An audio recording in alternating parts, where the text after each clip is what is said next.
Bago natin simulan ang ating video, nais ko munang magbigay ng taos-pusong pasasalamat sa inyong walang sawang pagsuporta at pagmamahal sa ating YouTube channel.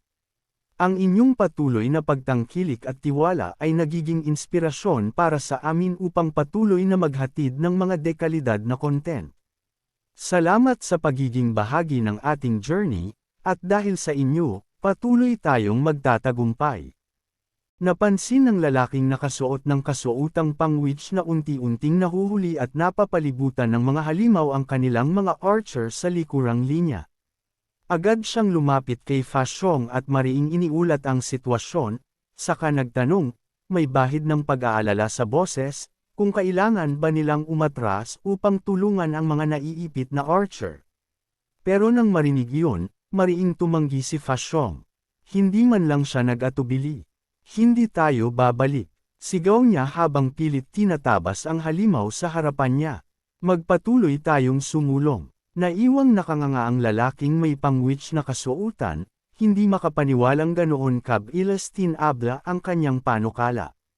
Napasigaw tuloy siya pabalik, Fa Xiong.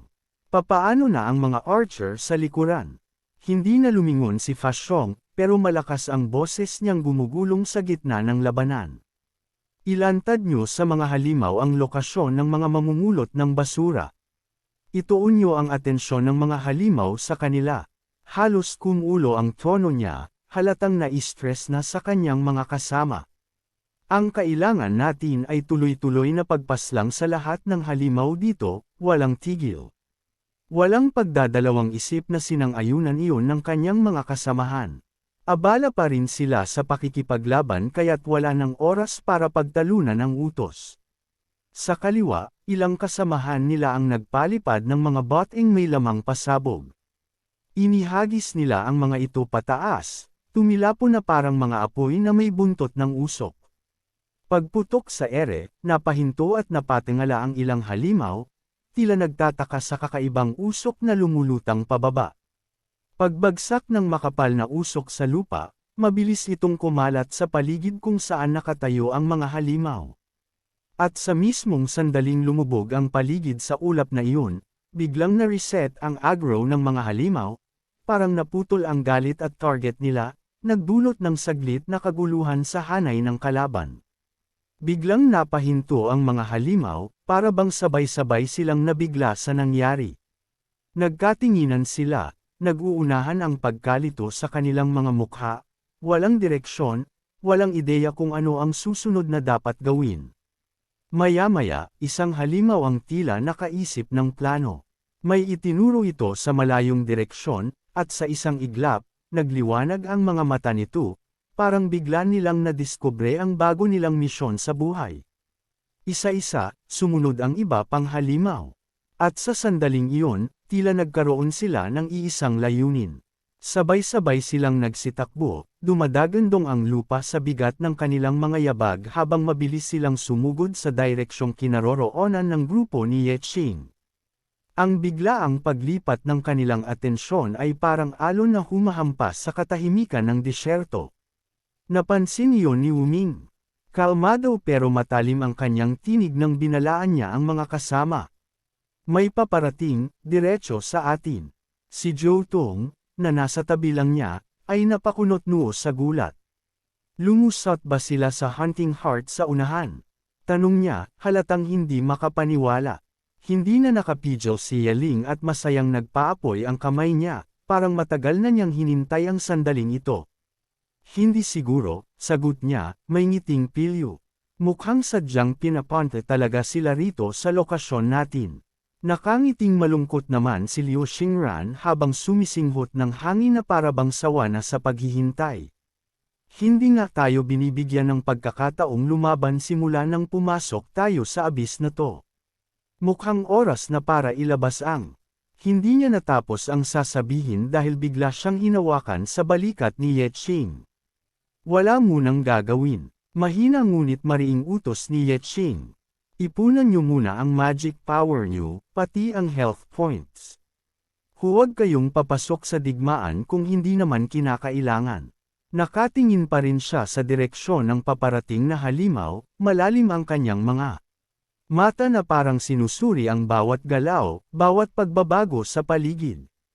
At sa katahimikang iyon bago ang unos, ramdam ng lahat na may mas malaki pang mangyayari.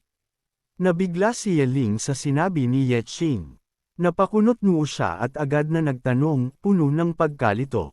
Bakit hindi pa tayo dapat gumamit ng magic? Seryoso at mabigat ang sagot ni Yetching, hindi man lang nagdalawang isip. Tila dinadala tayo ng grupo ng mga dambuhalang halimaw sa isang bitag. Hayaan muna natin ang pangunahing puwersa ng Hunting Heart na subukan ito. Napatahimik ang dalawa, parang may malamig na hangin na dumaan sa pagitan nila habang iniisip ang sinabi niya. Ibinuhat ni Yetching ang kanyang sandata at ipinatong ito sa kaliwang balikat. Bahagya siyang lumingon sa kanyang mga kasama, may kapulyuhang ngiti at mahinahong kumpiyansa sa tinig. At tungkol sa rearguard, sapat na ako para mapanatili ito. Hindi pa man sila nakakariyak, bigla na lamang tumalon si Yetching mula sa kinatatayuan niya.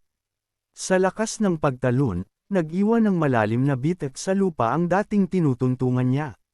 Naiwan ang kanyang mga kasama, napamulagat at hindi agad makapaniwala sa bilis ng desisyon niya. Tumalon si Yetching pababa, tuwid ang bagsak ng kanyang intensyon papunta sa mga halimaw. Agad siyang napansin ng mga ito, at tila sabay-sabay silang natauhan. Nagtigas ang mga katawan, naghanda sa pag-atake. Habang nasa ere pa si Yetching, nagpakawala ang mga halimaw ng makakapal na sapot ng gagamba, sinusubukang salubungin siya at itali bago pa man lumapag. Ngunit sa mismong sandaling dapat ay babalot sa kanya ang mga sapot na wala siya. Napakapit ang tensyon sa hangin ng mapagkanto ng mga halimaw na wala siyang tinamaan. Napakuyom ang mga kamao nila sa pagkabigla, saka mabilis na hinanap ang presensya ni Yetching, halatang nagigising ang galit at kaba sa dibdib ng bawat isa. Isang iglap pa, at nasa likuran na siya ng isang halimaw, nakabalot sa kanya ang isang madilim, mabagsik na aura na parang mismong anino ang gumagapang sa paligid niya. Napamulagat ang halimaw paglingon, hindi makagalaw sa pagkagulat. Nagulat din ang iba, at halos sabay-sabay silang nagsilungunan kay Yetching, nakakunot ang mga mukha at handang sumugod anumang oras. Pero si Yetching, ni hindi man lang kumurap. Isang malakas na sipa ang pinakawalan niya, tumama sa isang halimaw at nagpadala rito na parang basag na kahoy na tinangay ng hangin. Lumipad ito papalayo, gamulong sa lupa ng walang kontrol.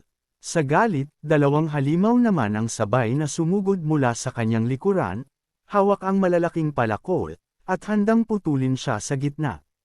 Ngunit nanatiling walang ekspresyon si Yetching, parang wala lang ang panganib sa paligid. Paglapit ng mga halimaw, madali niya itong naiwasan, isang liko, isang hakbang sa gilid, hindi man lang sila tumama sa kahit hibla ng kanyang damit. At dahil doon, lalo silang nenas, halos manginig sa galit. Samantala, si Yetching ay mataas pa rin sa himpapawid, at sa sandaling iyon.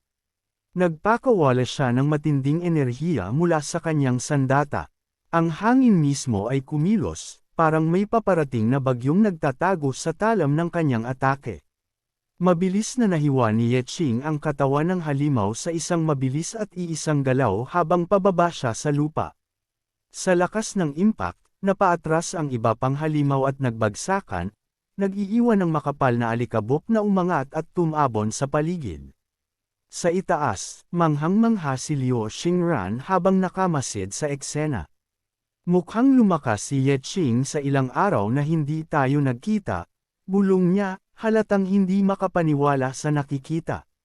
Sa tabi niya, napanganga si Yeling, hindi pa rin nakakabawi sa sunod-sunod na mabilis na galaw ni Yetching. Sa ibaba, patuloy nilang pinapanood ang napakabilis na pakikipagdigma ni Yetching.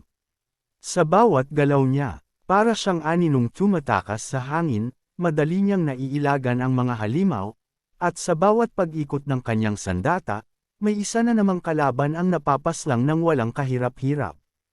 Dagdag pa ni Liu Xingran, hindi inaalis ang mga mata kay Yetching. Sa sobrang bilis niya ngayon, Kahit ang galaw ng kutsilyo niya, hindi ko na masundan. Hindi mo malalaman kung saan tatama. Sa lupa, patuloy na pinalilibutan si Yetching ng mga halimaw, nanginginig sa galit at sabik na paksain siya. Lumapit sila na parang iisang alon ng kaguluhan. Ngunit para kay Yetching, isa lamang itong ordinaryong paghinga. Sa bawat pag-abot ng mga halimaw, agad niya silang tinatapos gamit ang kanyang mga sandata, walang pag-aaksaya ng lakas, walang pag-aalinlangan.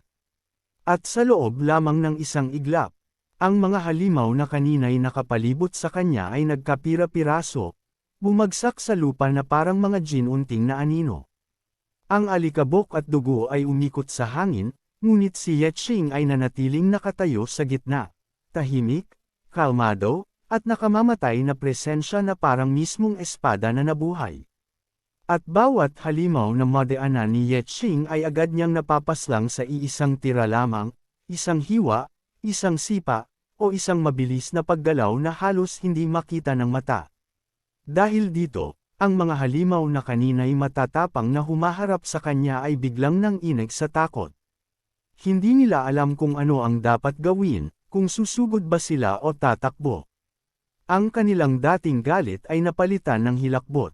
Ang ilan naman sa kanila ay halos maiyak sa takot habang nagsisitakbo pabalik sa direksyon ng kanilang kampo, nag-uunahan na parang mga hayop na nakakita ng sigurado nilang kamatayan. Hindi man lang sila lumingon.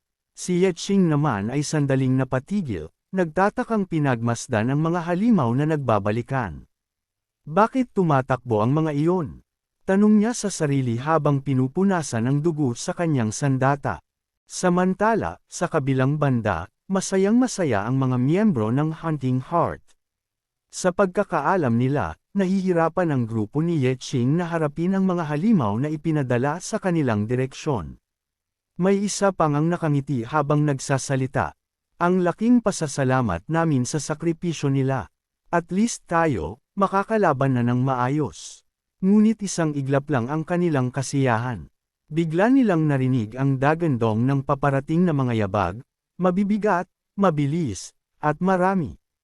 Ang mga yabag ng mga halimaw na kanina nilang ipinapunta sa direksyon nila Yetching, ngayon ay mabilis nang papalapit sa kanila. Nanlamig ang mga miyembro ng Hunting Heart. Hindi pwede to, bulong ng isa habang unti-unting nawawala ang kulay sa mukha. Ang isa naman ay pinagpapawisan ng todo, halos maubos ang boses sa pag-uto. Bibibinibiro ba ako nito? Bakit sila pabalik? Unti-unting lumitaw sa kanilang paningin ang grupo ng mga halimaw, galit at handang umatake.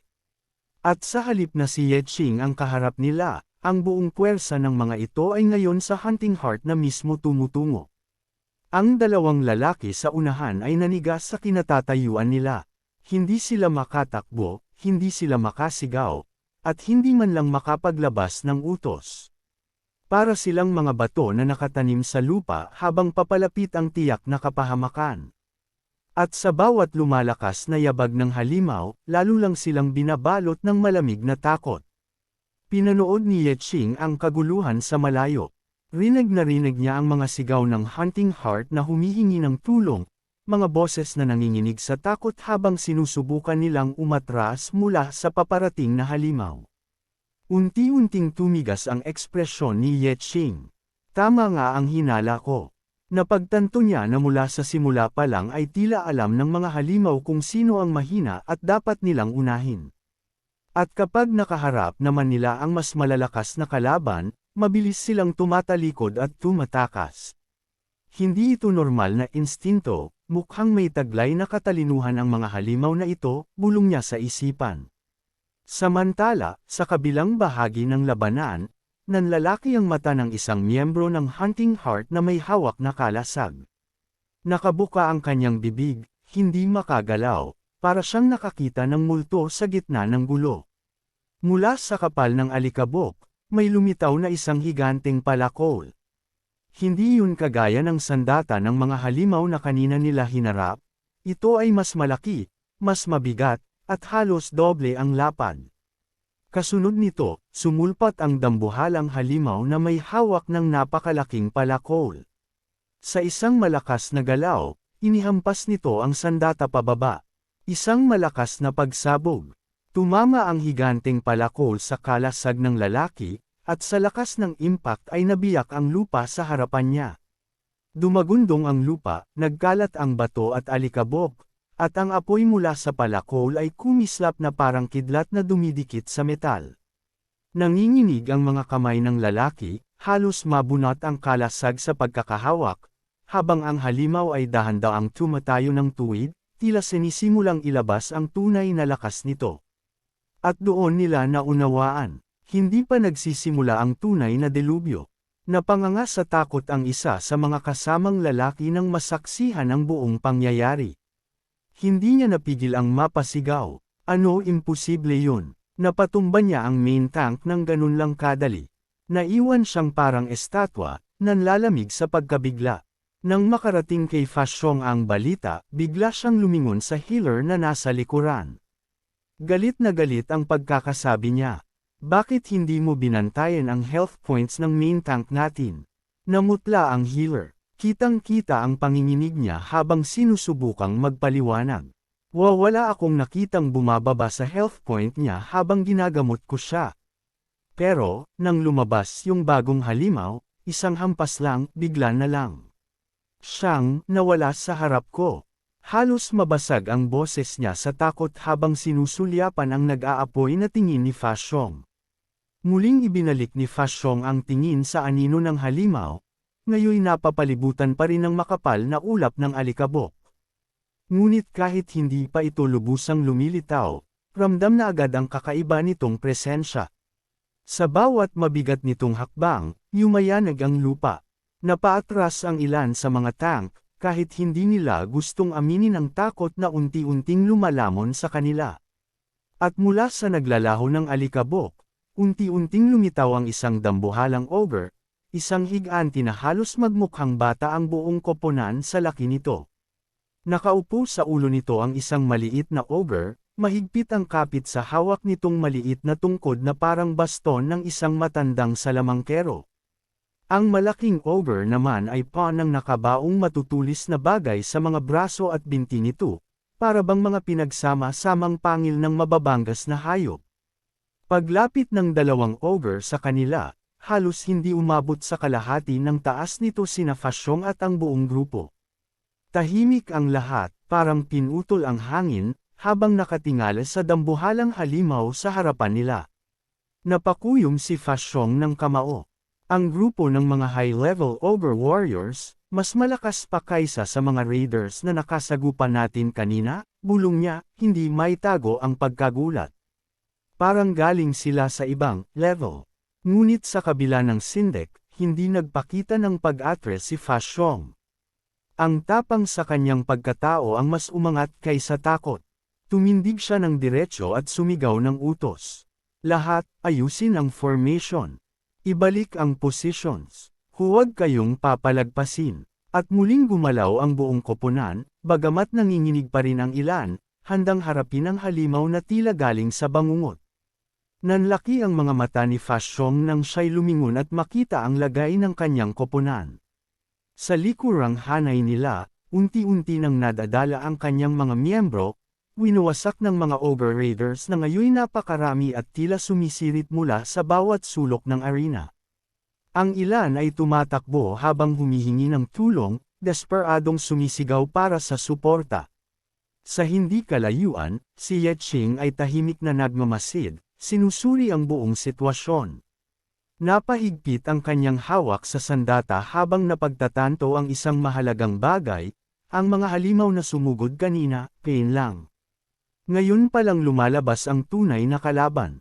Hindi nag-aksaya ng oras si Fashong. Sumiklab ang kapangyarihan niya, isang malakas na pagsabog ang umalpas mula sa kanyang katawan, umuga ang lupa, at tinilapon ang ilang halimaw na nakatutok na sana sa mga kasamahan niyang nasa likuran. Kasunod nito, tumalon siya pataas ng buong puwersa, tila isang sandatang ibinato ng langit. Hawak-hawak ang dalawang sandata, sumugod siya pababa sa gitna ng mga halimaw. Pagbagsak niya, nagpaikot si Fashong, umiikot ang dalawang espada na parang umiihip na bagyong walang awa. Bawat tama ng kanyang sandata ay naglulupasay ng mga Ogre Raider, tila tinatamaan ng metal na kidlat ang bawat isa. Sa loob lamang ng ilang saglit, bumulagta ang huling Ogre Raider sa harap niya. Paglingon niya, naroon pa rin ang dambuhalang Ogre, nakatayo, nakabantay, at ni bahagya'y hindi natitinag sa presensya niya. Ang ulap ng alikabok sa paligid ay tila kusang umiiwas sa paligid nitong halimaw. Galit na galit si Fashong nang pagtitigan niya ito. Nanlilisik ang kanyang mga mata, ang yabang at tapang niya ay sumabog na parang naglalagablab na apoy. Tumawa siyang malakas, isang malalim, nakakalatog na tawa, bago sumigaw. Sino bang matatakot sa isang malaking halimaw na katulad mo? Sa harap ng aking titanic power, basura lang kayong lahat. At sa mismong pagyabang niyang iyon, biglang napakuyom ang dambuhalang Ogre ng kamao, namuo ang tensyon sa paligid. Napangiti ito, ngiting may halong inis at pananabik. Maging ang maliit na Ogre sa ulo nito ay ngumiti rin, para bang pareho nilang naintindihan ang pang-iinsulto ni Fashong, at handa silang sagutin ito. Agad na sumugod si Fashong papunta sa dambuhalang halimaw, ang kanyang titanic power ay nagliliyab sa buong katawan niya. Habang tumatakbo, sumisigaw siya ng may halong pangungutya at galit. Halika rito kung gusto mong mamatay. Hindi umatras ang halimaw. Sa halip, umamba ito, at mula sa higanteng kamao nito ay umapaw ang napakabigat na enerhiya. Ibinuga nito ang isang makapangyarihang suntok, handang salubungin ang pag-atake ni Fashong. At pagdikit ng dalawang puwersa, boom! Nagtama ang kamao ng Ogre at ang sandata ni Fashong.